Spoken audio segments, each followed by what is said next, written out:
Le ministre des Transports, de l'Aviation civile et de la Marine marchande a indiqué lors de cette séance d'information organisée par la Direction générale des transports terrestres que le décret réglementant l'activité du transport public des personnes à motocycle venait de lever l'interdiction qui pesait sur l'exercice des taxis-motos dans le pays.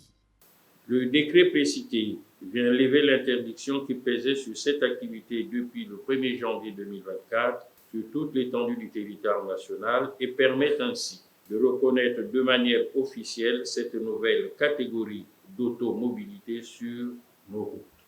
Nous devons veiller à ce que cette activité se déroule dans le respect des règles de sécurité et de professionnalisme. Les participants ont été édifiés sur les principales dispositions contenues dans le décret du 9 juillet réglementant l'activité de transport public des personnes par motocycle. Le présent décret réglemente l'activité de transport public de passagers par motocycle. Tout motocycle utilisé dans le transport public de passagers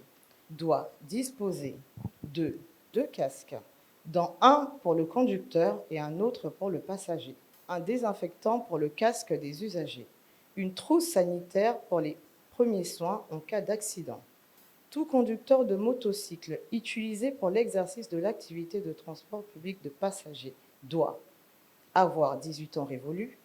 être détenteur d'un permis de conduire de la catégorie A1 pour les tricycles et de la catégorie A pour les motocycles à 2 roues en cours de validité, être détenteur d'un certificat de capacité pour le transport public de passagers,